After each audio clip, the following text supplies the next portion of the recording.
If you want to learn more about effective management, head over to mattsingers.com and sign up for my free management training. Welcome to the Mad Singers Management Podcast from madsingers.com, where entrepreneurs and business managers learn and share.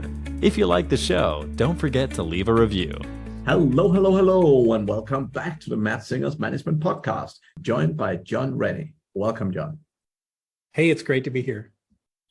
I am super excited for today's episode, but just before we get into it, John, would you mind giving the audience a little bit of background about yourself and how you ended up where you are right now? Sure, absolutely. So I started my career as a naval officer in the U.S. Navy as a submarine officer. So I got a college degree in mechanical engineering and I went right into the U.S. Navy on submarines as an officer on the submarines. I did 5 years and 7 deployments with that submarine. And then I left the military and went into corporate life like a lot of people do when they get out of the military. And I worked for 3 global companies where I ran 8 different manufacturing businesses.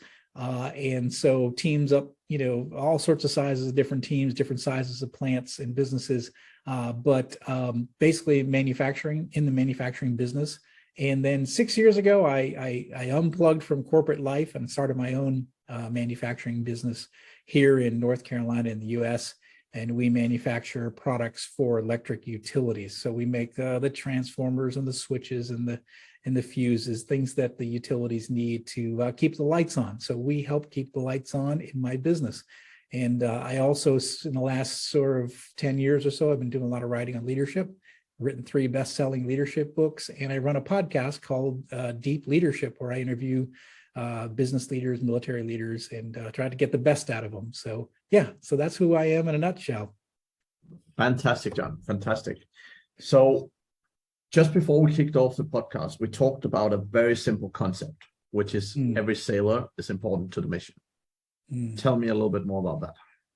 Yeah, I think one of the things that's interesting from a leadership perspective is the idea of a crew on a ship, or in my case, on a submarine.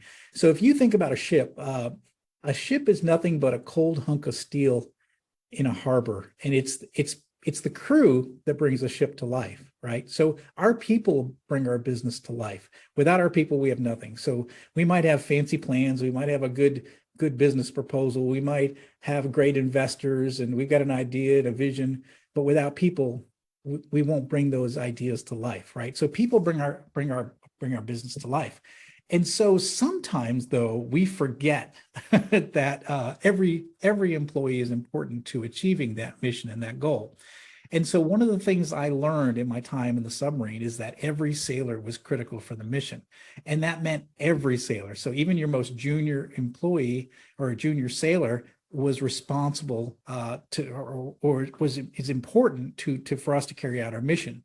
So one thing that's unique about a submarine is we operate deep in depths in the middle of the ocean without any other assets around us. So we were responsible for ourselves. There was this high level of shared responsibility, but also shared vulnerability, right? So one sailor could turn the wrong valve and we all die. The captain could give the wrong command and we all die. So it's an all or nothing, right? So, and if you compare that to a lot of businesses, there is no shared vulnerability, right? So if the business does poorly, what do? Well, you lay off some manufacturing people or some call center people or some people on the lower ends of your company, and you move on.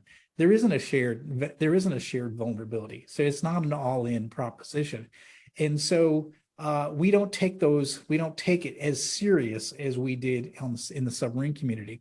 But as I've run businesses, I've tried to create that where we have this shared responsibility, where every employee is vital to the mission, and it doesn't matter how where you are in the chain of command. And it's hard sometimes because leaders think sometimes that they're the most important person in the business. And I would argue that it's just the opposite.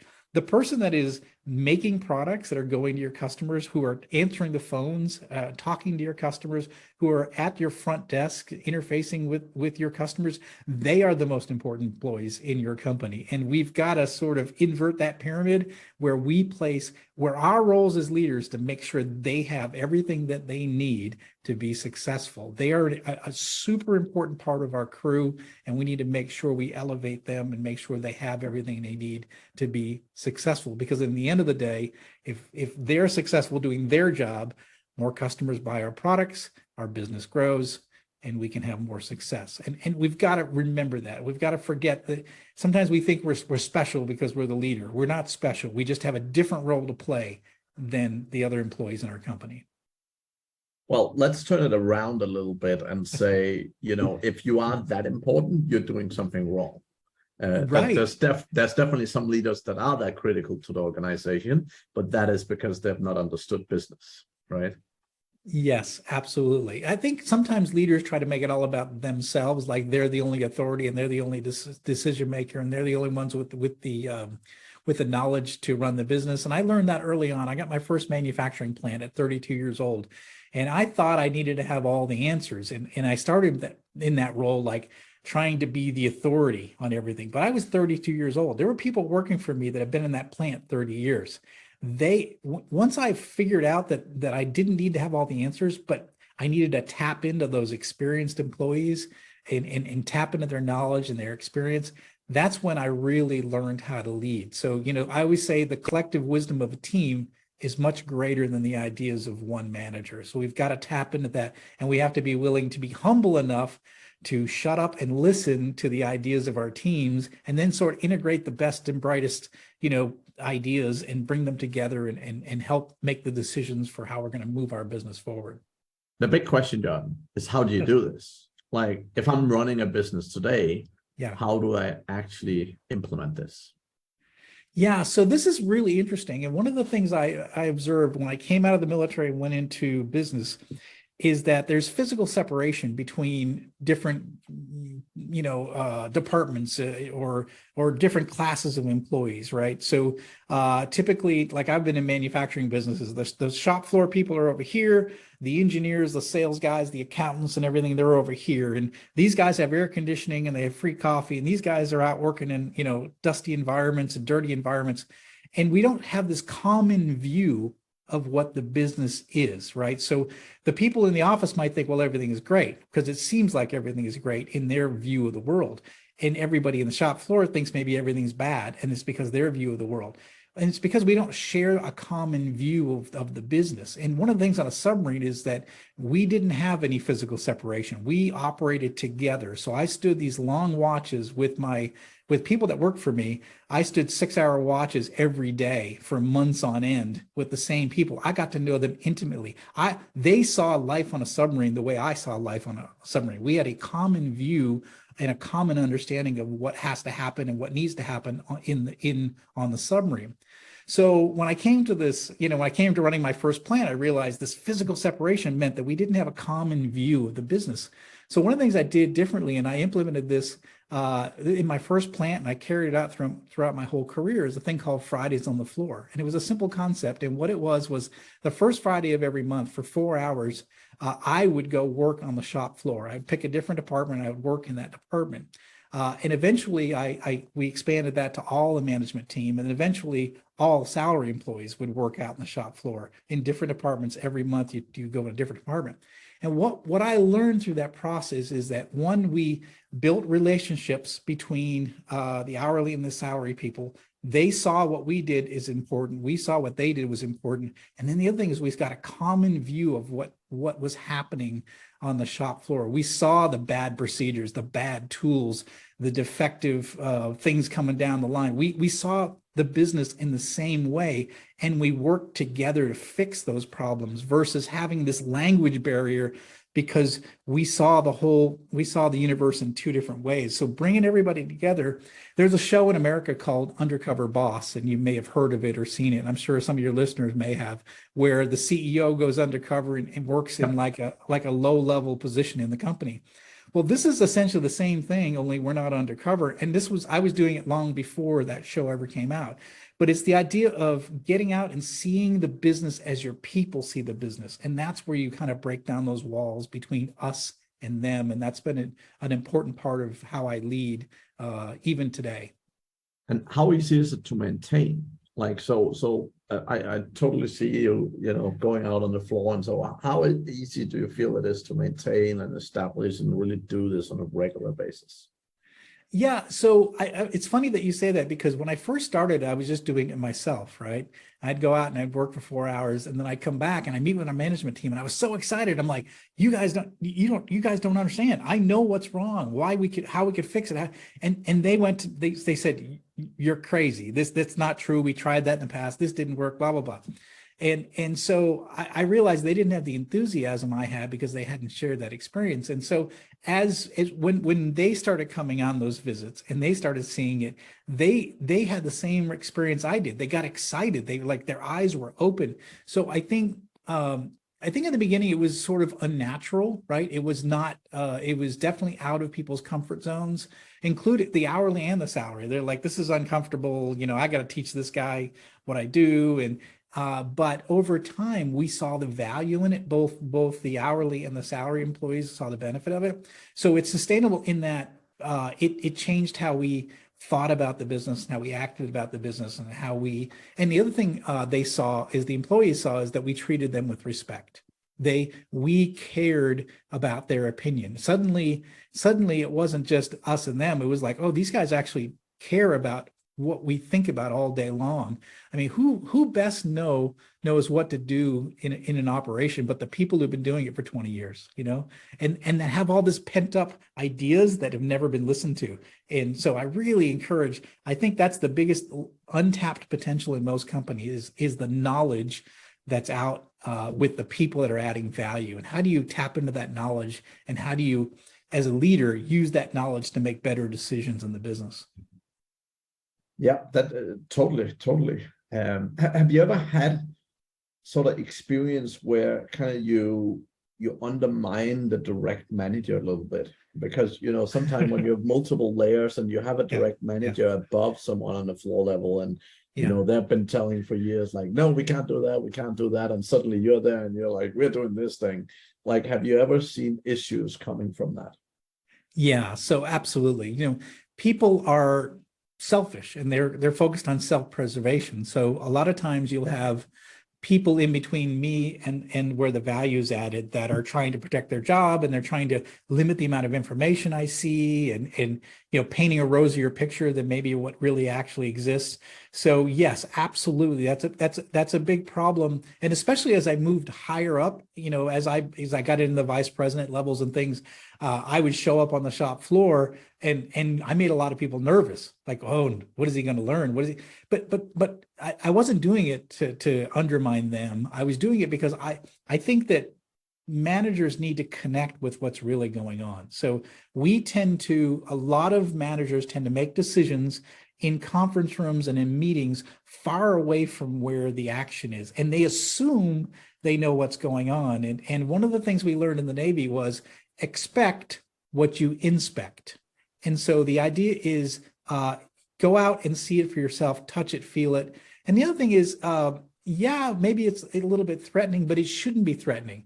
So the reality that I hear from you as a middle manager should reflect what's really happening. If it's not, then we have a problem with you, because you're trying to edit the information and you're trying to control the information, and that's not a healthy place to be as a middle manager. I don't necessarily see it like that. I see it more as a sense, because I work with a ton of entrepreneurs, and I see this quite often, where you have the business owner who start reaching down the organization and asking people for things or telling people things. And the problem is they kind of skip a management layer. So sometimes the managers don't even know what their staff is actually working on. That's a whole different, right. Sometimes it's like, you don't know, like when you're sitting with people down on the floor, like what they tell you and how they tell you. Again, everyone is selfish, right? So, the way that comes across, you might say something to them that ends up being a totally different order than their boss have given to them, and so on. So I don't necessarily think it's the boss that's afraid, but I've just seen it a few times where people have done similar things where they've kind of undermined the direct manager, and sometimes they've actually established a communication channel around the direct manager, because the people on the floor now have a relationship up higher. And I've seen definitely that be dangerous a few times, not because people are trying to hide things, but just because it's important to have a general chain of command, right? Yeah, no, I agree 100% with that. And I would say when I'm spending time on the floor, it's me listening, it's me connecting, it's me building relationships. It's not me giving orders. And I think that's really important, because I think one of the worst things we can do is not empower our managers and give them the authority they need to do their job. So when you jump a chain of command and you give a directive, you're undermining those people that you've hired to lead your people. So no, you got to be careful about that. Very important. This is more of the idea of getting out there and making sure that you're listening and you're connected to reality. So it's almost like it's like a VIP visit, if you will. You go down, you shake hands, you meet, and you listen, and you're not you're there to just observe things. And usually when I find something that seems messed up, I'll go right to the manager and say, I was just out on the shop floor. This is happening. Is that right? Or what are they, and then you get another side of the story. So yeah, absolutely. Don't want to undermine your leaders. Yeah. I've seen it happen so many times, right? So, and I could totally think with this concept that it would happen quite a bit. Yeah. But generally, I love the concept, right? And I like the fact that, again, even with strong communication, you can probably build these bonds without necessarily being on the floor all the time. But again, it's really about helping people understand why their role is critical. Right? When you're sitting in the call center talking to these customers, why is that so important for the business? What happens if you make a mistake? Because yes, I know that the submarine won't sink, but here's the thing. If a customer service agent says something really bad to your biggest customer, that might get a bunch of people fired, because you might lose your biggest customer. Yep. Right. So even though, yes, it's not a submarine that's physically sinking, there can still be huge impact if you have individuals in various positions doing something very, very not effective for the organization. Right. Yeah, absolutely. I think connecting employees to the vision, connecting employees to the purpose of the company is something that I would say is a little trick that you might think everyone that works for you knows what's going on and why we're doing it. And my experience is just the opposite. I remember going to my first manufacturing plant, and I would ask employees what they did, and they'd say, well, I plate this part, I sand this part, I heat treat this part. And I said, well, what does the part do? Well, it goes into this other part. And I'm like, okay, but what does that other part do? And they said, I don't know, something to do with electricity, and so and one of the things that I noticed is that we just didn't have a general common view of what we were doing at that operation. And so I took it upon myself in all employee meetings to start training a little bit about where our products fit in with electric utilities and what they did. And we came up with a phrase, and we still even use that today, is because I'm still in the same industry, but I would say our products keep the lights on. And I explain how it's so important for schools and hospitals and shopping malls and restaurants that we keep the lights on for our customers. And that really resonated. And suddenly, an employee can go home and tell their family, what did you do today? Well, I didn't just sand apart or plate apart or heat treat apart. I helped keep the lights on. I'm part of a bigger mission. And when we connected them, it was almost like there was a sense of pride in what they did, because they realized the bigger picture, and they realized that they were an important part of that bigger picture. And it was easy on the submarine because our mission was very clear. Everyone knew what the mission was: do what we were paid to do and then get everybody home safely. Everybody knew it. But when you come into corporate life, or even as an entrepreneur, sometimes the mission is fuzzy. Like, what are we here for, right? And so I think connecting every employee to what the mission is critical if you want to have this, like I said, united organization around a common cause, shared values, operating in a similar direction. You're going to have to connect them to the bigger picture. Fantastic, John. John, that's been a super exciting conversation. Any particular resources that you really will recommend to people, both on this topic or resources that you in general have found valuable around management? Yeah, so I've written a few books, and the one that I think really resonates around this idea of shared operating in a shared environment with a common view and a common mission would be my second book called All in the Same Boat. That really talks about, and there's great stories in there from my days on the submarine, but also how I took those ideas and I implemented it in all these different businesses, including my own business. And I think it's a great place to start if you're trying to think of how do I build unity within my business, and what will it do for me if I do. That's a great book for that. It's All in the Same Boat. I think it's a great book for that. Fantastic, John. Thank you very much. If people are eager to get hold of you, what's the best way to do so? Yeah, all my links are on my website, johnsrennie.com. My books are there, my links to social media, and then my podcast, Deep Leadership. Everything is on johnsrennie.com. Fantastic, John. Thank you so much for the podcast today. It was fantastic having you on. Great. It was great to be here. Thank you. Great. And for the audience, we'll be back again next week, same time, same place. Thank you for listening to the Mad Singers Management Podcast. Please leave a review. It means the world to us. You can also learn more about management at madsingers.com.